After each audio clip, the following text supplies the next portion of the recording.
Hello guys, I hope आपका English का paper अच्छा गया होगा।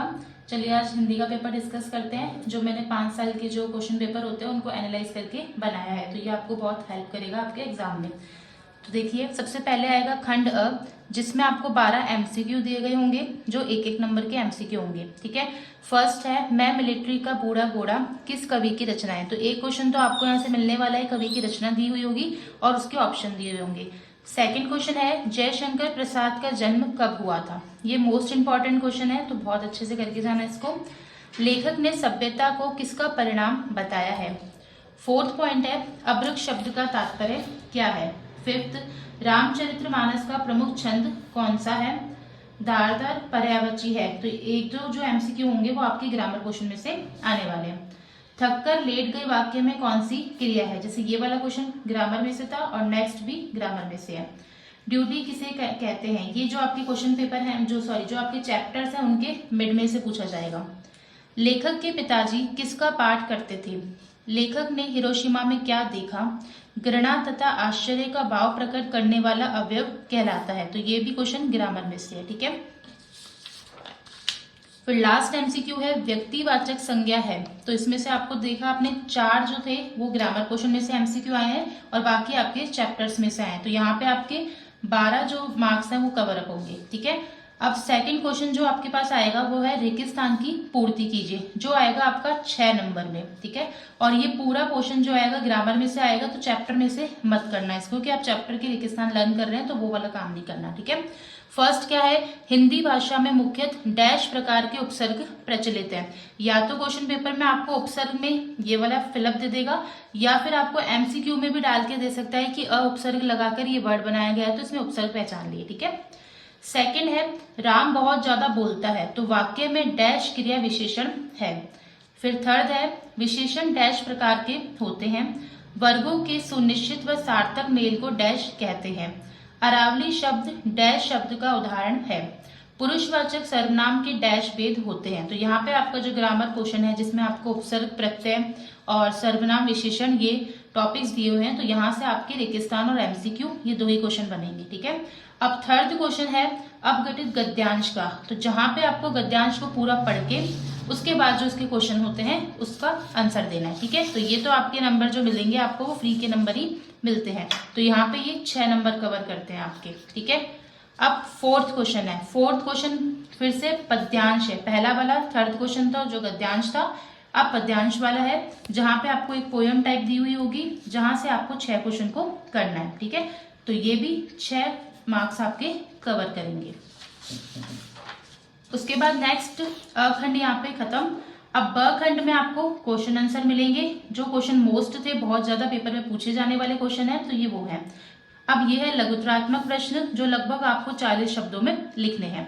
तो फिफ्थ क्वेश्चन है, उत्साह कविता में कवि ने बादलों की तुलना किससे की है। सिक्स्थ क्वेश्चन है, कवि किसे मनुष्य मानता है। सेवेंथ क्वेश्चन है, भगत की पुत्र वधु उन्हें अकेला क्यों नहीं छोड़ती थी। और 8th क्वेश्चन है, लेखक ने सभ्य किसे कहा है। जो 7th वाला क्वेश्चन है वो मोस्ट इंपॉर्टेंट क्वेश्चन है। 9th है, माता का आंचल पाठ के आधार पर लेखक के पिता की स्वभावगत विशेषताएं लिखिए। मैं क्यों लिखता हूँ प्रश्न के उत्तर में लेखक क्या कारण बताता है। फिर 11th है, मन वृंदावन होना मुहावरे का अर्थ बताते हुए वाक्य में प्रयोग कीजिए। तो 11th वाला तक क्वेश्चन जो है वो मुहावरे में से आएगा या फिर लोकोक्ति में से आने वाला है। दोनों में से किसी एक में से क्वेश्चन डेफिनेट है। ठीक है। उसके बाद है खंड स। खंड स में आपके पास फिर से एक पठित गद्यांश आएगा। पहले वाला था अपठित गद्यांश, अब आपके चैप्टर में से पूछा जाएगा। एक चैप्टर का एक्सप्लेनेशन दे देंगे, उसके बेस पे आपको क्वेश्चंस करने होंगे। ठीक है। तो ये क्वेश्चन है यहाँ पे आपके 4, तो यहाँ पे 4 मार्क्स आपके कवर होते हैं। उसके बाद इसके अथवा में एक और मिलेगा आपको गद्यांश, जो भी आपका बुक का ही होगा, उसमें भी आपसे 4 क्वेश्चन ही पूछे जाएंगे, ये भी 4 मार्क्स कवर करेंगे। तो आपको दोनों में से जो आता है उससे करना है। ठीक है।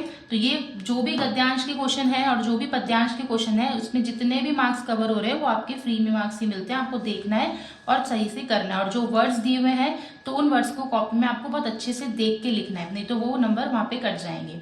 अब 13 क्वेश्चन है, फिर से वो पद्यांश का क्वेश्चन है। यहाँ पे आपको चैप्टर, पिछला वाला जो था पद्यांश वो आपके चैप्टर में से नहीं था, ठीक है, तो ये वाला आपके चैप्टर में से ही पूछा जाने वाला है, उसके बेस आपको यहाँ पे क्वेश्चन दिए हुए होंगे।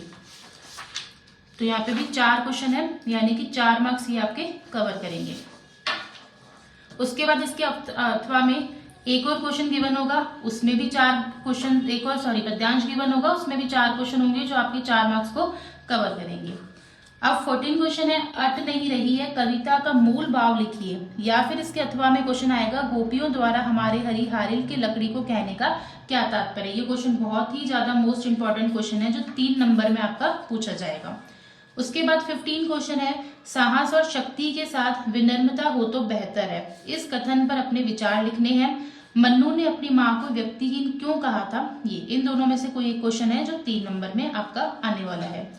अब आता है खंड द, जिसमें आपको एक डेफिनेट क्वेश्चन आने वाला है जो ये पूछेगा कि आप किसी भी एक पॉइंट का नाम दे देगा, किसी भी एक लेखक का नाम दे देगा, उसके बाद वो पूछेगा कि उसके व्यक्तित्व के बारे में बताना है। तो आपको इनका जन्म कहाँ हुआ था, इनकी मृत्यु कैसे हुई थी, कब हुई थी, और उन्होंने कितनी कितनी कविताएं लिखी, ये सारा आपको ढंग से लर्न करके जाना है, जो आपसे 4 नंबर में पूछा जाने वाला है। तो जो मोस्ट इंपॉर्टेंट था वो मैंने यहाँ पे आपको दे दिया है कि तुलसीदास के बारे में पढ़ के जाना है और यतीन्द्र मिश्र के बारे में पढ़ के जाना है।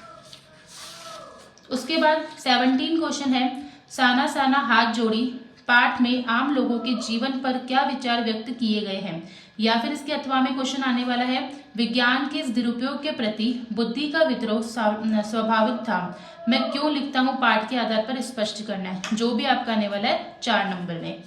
उसके बाद 18 क्वेश्चन आने वाला है जो निबंध का आएगा, जिसमें आपको 300 शब्दों में निबंध लिखना है, जो 6 नंबर का आएगा। तो मोस्ट इंपॉर्टेंट 4 जो थे वो मैंने आपको दे दिए कि आदर्श विद्यार्थी पर लिखना है, समय का सदुपयोग, आत्मनिर्भर भारत, या फिर राजस्थान के प्रमुख पर्वोत्सव।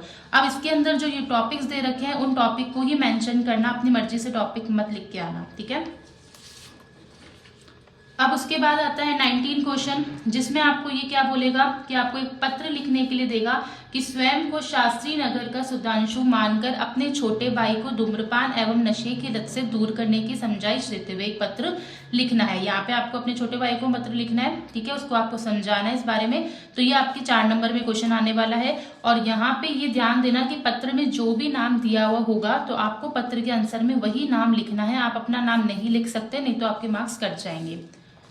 उसके बाद इसके अथवा में क्वेश्चन आएगा कि स्वयं को राजकीय उच्च माध्यमिक विद्यालय वसंतपुर का विद्यार्थी मयंक मानते हुए प्रधानाचार्य को पुस्तकालय की व्यवस्था सुधारने के लिए एक प्रार्थना पत्र लिखना है। एक तो पत्र या फिर प्रार्थना पत्र, दोनों में से आपको जो करना है आपको उस टाइम वो करना पड़ेगा। अब देख लेना कि कौन सा आपको तरीके से सही ढंग से आता है। अब जैसे यहाँ पे इसने विद्यालय का नाम दिया होता है तो आपको विद्यालय का नाम यही मेंशन करना है, और विद्यार्थी का नाम मयंक है तो पेपर में भी आपको मयंक ही लिख के आना है, जो आपका 4 नंबर में है अथवा में, ठीक है। अब लास्ट क्वेश्चन है आपके पास, आपके शहर में विश्व पुस्तक मेले का आयोजन होने जा रहा है, इसके लिए आपको एक विज्ञापन तैयार करना है, ठीक है।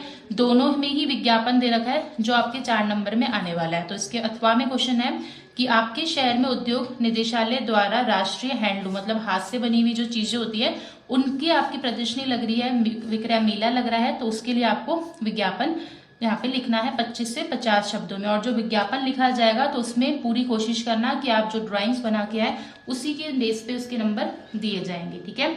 तो आई होप ये पेपर आपको बहुत ज्यादा हेल्प करने वाला है, इसमें से बहुत क्वेश्चन आने वाले हैं, तो अच्छे से इस पेपर की प्रिपरेशन करके जाना।